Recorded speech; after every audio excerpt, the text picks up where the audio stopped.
The Maternal Thread by C.J. Van Pletsen. Renard's Report. Far across the valley, while the wind still carried the smoke of gunfire and the mountains groaned with avalanches of their passing, another scene unfolded. The chase had not ended in the caverns, nor in the snowfields. Its shadow had simply shifted westward to a shuttered villa outside Bistrita, a house old enough to remember emperors, yet still breathing with the discipline of command. Inside, fire crackled in the great hearth.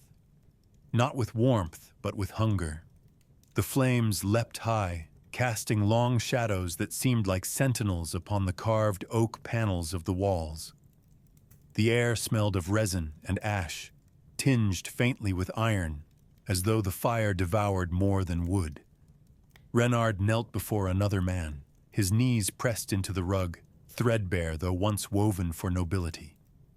His rifle lay carefully on the floor beside him, not discarded but surrendered, a soldier's offering at the foot of higher authority. His head bent, but his eyes did not close. They burned upward, pale and hard, fixed on the figure seated in the high-backed chair. Marcus. He sat as though thrones had been modeled after him. His frame was lean but unbent, shoulders still broad beneath the fall of a cloak that carried no insignia yet radiated dominion. His hair, touched with silver at the edges, only emphasized the youth preserved in the taut lines of his jaw, the steel-cut sharpness of his gaze. He was older than Frederick, older even than Zuriel had been at his death. Yet time itself seemed reluctant to claim him, circling like a hound held at bay. His eyes were iron-sharp, unyielding, merciless. Renard's voice broke the silence first, low, clipped, carrying both report and confession. They have it. The disc. He paused, fury gnawing at his own admission. I almost had them, but they escaped into the cliffs. The fire popped, sending a spray of sparks across the hearth. Marcus did not flinch. He studied Renard as a sculptor studies stone, searching for fractures. Then his reply came, smooth yet hardened with disdain. Almost, he said, each syllable precise. Almost has no place in this house. You let the Heir walk away with what was ours. The words fell like a verdict. Renard's jaw clenched, muscles tightening until his teeth ached. He swallowed fire and answered, voice rough. It should not belong to them. Their blood is diluted. Ours is not. For the first time, Marcus leaned forward. His eyes narrowed until they were pinpoints of steel in the firelight. The chair creaked beneath the shift, as though the weight of his presence pressed even the wood into submission. Do you know why I chose you, Renard? His tone was not gentle, though it carried the intimacy of revelation. Do you know why I raised you for this war? Renard lifted his head a fraction, lips parting to speak, but no words came. He had long wondered. He had long suspected. But the truth had always been withheld. Marcus continued, his voice like iron drawn across a whetstone, slow, deliberate, sharpening every word into a blade. Because your line has never failed. My father gave his first blade to your grandfather when he was only a boy. Do you know what that boy's first act was? Renard's silence was an answer. He had heard fragments, whispered in barracks, muttered in wine-darkened rooms. A shadow of truth, never full daylight. Marcus's gaze hardened, unblinking. It was not on a battlefield. It was not in the glory of ranks or banners. It was in a bedchamber. The flames leaned higher, as if straining to hear. A woman of Prussia, Marcus went on, voice low but cutting. She bore a bastard, a child unwanted, uncounted. Before her cry could draw guards, before the child's breath could be marked in the House of Records, your grandfather silenced her. His blade cut not only her throat, but her line. That night, our house was baptized, not by crown, not by altar, but by blood. Renard's pale eyes flickered, his breath catching. He had known whispers, but never this. Never the detail, never the brutality unmasked. Marcus's voice was the fire now, devouring the silence. "That bastard," he said, his tone almost a hiss, "was Zuriel's mother." The weight of it struck the air itself. The fire roared. The walls seemed to lean closer. Renard's stomach twisted, his mind racing to stitch together the fragments, the legends of Zuriel, the whispers of betrayal, the endless war of bloodlines, all of it bound in one wound, one act of murder in a dark chamber. "Your grandfather's knife," Marcus continued, "opened this war. It baptized our house into the covenant of vengeance. And you, Renard, are its continuation. You are the edge honed from that first cut, and you will not fail again." The words coiled around Renard like chains and like wings. Fury surged in him, hotter than the fire that cracked in the hearth. His bow deepened until his forehead nearly touched the floor. "I will not." Marcus rose, slowly, deliberately, like a shadow uncoiling from stone. His cloak fell around him, heavy as night, swallowing the firelight, until he seemed less a man than a figure shaped by centuries of wrath. His voice carried the calm of inevitability. "Good." He stepped closer, each stride measured, echoing against the rug and the stone beneath. When he stood above Renard, he spoke not as commander to soldier, but as blood to blood.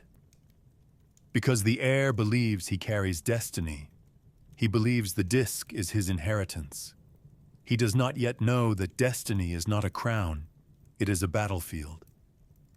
And we, Marcus said, his voice a blade drawn across time, have been fighting on it longer than he has drawn breath. The fire guttered low, then flared again, as if bowing to the truth. Renard's jaw clenched, his eyes lifted, pale flames reflecting iron ones. The fury that filled him was no longer shame. It was covenant, and in the shuttered villa of Bistrita, beneath carved walls and shadows taller than men, two lines tightened their grip on the war that had begun in a bedchamber and now stretched toward a throne. The heir and the shield. The hut was little more than a skeleton of timber and stone, half sunk into the slope, its roof burdened with snow. The storm pressed itself against the walls as though eager to enter, wind rattling the shutters, snow whispering like sand across the roof. Yet within, there was a pocket of warmth, small, fragile, but fiercely guarded. Uri'el and Samuel sat close to the hearth, though it was not fire alone that lit the room. Between them, on the rough-hewn table, lay the disk. Its surface gave off a low glow, not the hungry blaze of fire, but a patient radiance ancient, deliberate, as though it breathed in time with the silence of the mountains themselves. The light caressed the walls, caught in cracks of timber, bent across their faces, lending them the air of men seated at an altar rather than a table. Silence stretched long, but it was not born of fear. It was the kind of silence that follows revelation, a silence that weighs like a mantle. The two men carried it not as burden, but as shared inheritance. Words, when they came, would carry the weight of stone dislodged from a cliff. Uriel broke first. His voice was low, deliberate, his eyes still fixed on the disk as though to look away would be to betray it. Renard will not stop. The name fell into the room like a curse, but Samuel, ever the shield, would not let dread have the final word. He leaned back, boots stretched toward the hearth, and cracked a grin that carved light out of darkness. "Good," he said, a spark of laughter behind his teeth. "I'd hate for life to get boring." Uriel's lips twitched into something near a smile, the first in days, though it was thin and fleeting. Still, it was enough. He looked down at the disk again, tracing with his gaze the faint pulse of its symbols. They seemed to breathe, to swell and contract like veins under skin, as if the stone itself measured time. It reminded him of a heart, though not a human one, older, larger, a rhythm that kept covenant with centuries. "We have the first key," Uriel said, and his voice carried a tremor, not of fear, but of awe. "The path leads onward." Samuel opened one eye, then the other, his grin softening into something steadier, more human. He leaned his chair back until it creaked dangerously, and closed his eyes again, as if to taunt sleep itself. Yet even with lids shut, he smiled. "Then onward we go," he murmured. "Together." Uriel's hand tightened around the disk, feeling its thrum echo against his pulse. He looked across the table at his companion, at the broad shoulders hunched against the chair, the lines of a man who could joke in the face of death. He nodded, the single word leaving him like a vow. "Together." For a time, neither spoke again. The storm howled its litany beyond the hut, the Carpathians groaning under the weight of snow and wind. The mountains had carried empires in their bones and buried them in silence. They would carry this night too. Yet within the hut, prophecy whispered in the quiet. Uriel thought of Zuriel, of the vineyard under southern stars, of lessons spoken half as warning and half as benediction. The fire waits in the Congo. Trust the shield. Bloodlines are wars written into flesh.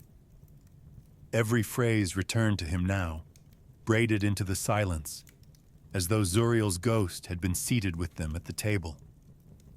Samuel stirred, opening his eyes again. The firelight caught them, and for a moment Uriel saw something more than jest in his friend's gaze. He saw loyalty worn as armor, laughter forged as weapon, the unspoken vow of a man who would fall before letting the air falter. The storm clawed harder, rattling the shutters as if seeking entry. Uriel looked once more at the disk. It glowed with an ancient patience, unhurried, as though eternity itself could wait.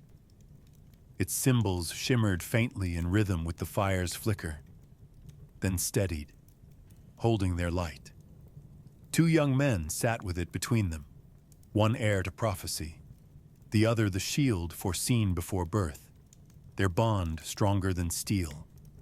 The world beyond their hut was waiting. Valleys of blood, ruins older than memory, enemies whose rage traced back to Eden's gates. But for this night, within these thin walls, prophecy breathed slow and steady, like a child in sleep, and the disk of the throne glowed, not burning, not blazing, but enduring, patient as eternity.